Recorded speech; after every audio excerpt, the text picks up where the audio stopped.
Central bank of ઇન્ડિયાના 115મા સ્થાપના દિવસે વૃક્ષારોપણ કાર્યક્રમ યોજાયો.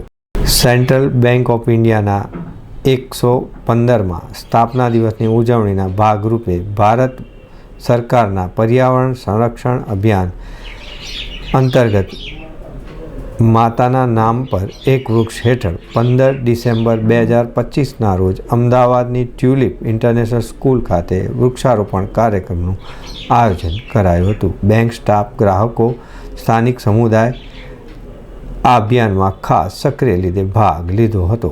આ અભિયાનનો ઉદ્દેશ પર્યાવરણની ઉન્નતિ, હરિયાળા વિકાસ અને આબોહવાના સંરક્ષણ વિશેષ લોક જાગૃતિ લાવવાનો છે. આ કાર્યક્રમનું ઉદ્ઘાટન કેબિનેટ મંત્રી અર્જુનભાઈ મોઢવાડિયા દ્વારા કરવામાં આવ્યું હતું. તેમની સાથે સુનિલ સરકાર, અમદાવાદ રિજનલ હેડ, તેમજ Gauravkumar Jain, the tulip international સ્કૂલના યોગેશ શ્રીધર અને તેજસ શ્રીધર અને શાળાના સ્ટાફના સભ્યો હાજર રહ્યા હતા. સેન્ટ્રલ બેંક ઓફ ઇન્ડિયા હંમેશા નાણાકીય ક્ષેત્રે જ નહીં પરંતુ તેની સામાજિક જવાબદારીઓને નિભાવવામાં પણ અગ્રેસર છે. એક પેડ માં કે નામ પહેલ દ્વારા બેંક પ્રકૃતિ, પર્યાવરણ અને ભાવિ પેઢીને પ્રત્યેની તેની જવાબદારી નિભાવી રહી છે.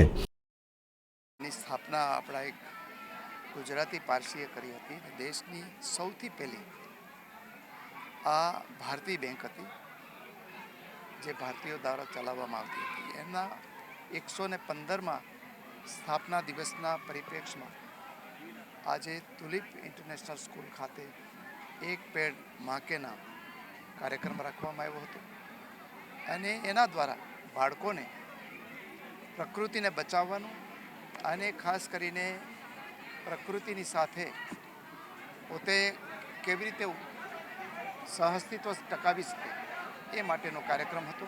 ખૂબ જ સારો કાર્યક્રમ હતો. આજે જે આપણા દેશની અંદર અને આપણા રાજ્યની અંદર જેટલા જંગલો બચ્યા છે એને બચાવી રાખવાની સાથે આપણે જે ગ્રીન કવર છે એ વધારવું ખૂબ જ જરૂરી છે. માનનીય પ્રધાનમંત્રી નરેન્દ્રભાઈ મોદીએ વૈશ્વિક મંચ ઉપર સસ્ટેનેબલ ગોલના જે આપણા તરફથી પ્રોમિસો અપાયા હતા અથવા તો આપણને જે ગોલ આપવામાં આવ્યો એ ગોલ વિશ્વના તમામ દેશોની સરખામણીમાં આપણે વહેલા પ્રાપ્ત કરી લીધા છે. ક્લીન એનર્જી ક્ષેત્રની અંદર આપણે દુનિયામાં સૌથી આગળ છીએ અને હજી પણ આગળ રહેવાના છે.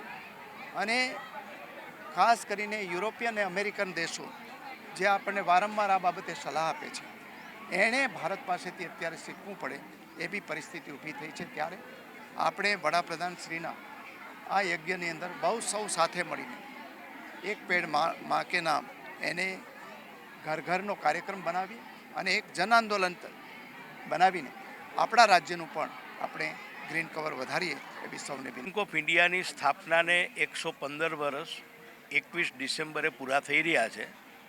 તે સંદર્ભમાં સમગ્ર દેશમાં નરેન્દ્રભાઈ મોદી દેશના આપણા પ્રધાનમંત્રીની પ્રેરણાથી એક પેડ માં કે નામ અને સ્વચ્છતા અભિયાનના કાર્યક્રમો થઈ રહ્યા છે. એમાં આજે આ કાર્યક્રમ અહીંયા આ સ્કૂલમાં કરી અને 115 વૃક્ષો વાવી અને વિદ્યાર્થીઓને વૃક્ષો પ્રત્યે જાગૃત કરવા અને એને પ્રેરણા આપવી એ સંદર્ભમાં આજે આ કાર્યક્રમ કરવામાં આવ્યો છે.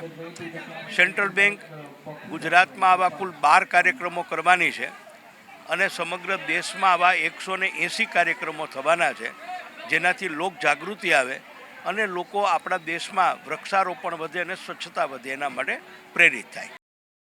સેન્ટ્રલ બેંક ઓફ ઇન્ડિયાએ 1911થી રાષ્ટ્રની પ્રગતિમાં મહત્ત્વની ભૂમિકા ભજવી છે અને આ વૃક્ષારોપણ કાર્યક્રમ બેંકની સામાજિક પ્રતિબદ્ધતા પ્રતીક કરે છે. તેના સ્થાપના દિવસે નિમિત્તે આયોજિત આ અભિયાન બેંકને લીલા ભવિષ્ય તરફ એક મહત્વપૂર્ણ પગલું છે. આ પ્રસંગે બેંકે બોપલ આંબલીમાં વૃદ્ધાશ્રમમાં જરૂરી સહાય પૂરી પાડી હતી. સેન્ટ્રલ બેંક ઓફ ઇન્ડિયાના સ્થાપના દિવસની ઉજવણીનો ભાગ રૂપે સ્વેચ્છાએ અભિયાન અને વોકથોન કાર્યક્રમ જેવા વિવિધ કાર્યક્રમનું આયોજન પણ કરવામાં આવ્યું હતું. તો દર્શક મિત્રો, આ હતા અત્યાર સુધીના સમાચારની ખાસ ગતિવિધિ માટે આપ નિહાળતા રહો S Live ન્યૂઝ બુલેટિન. નમસ્કાર.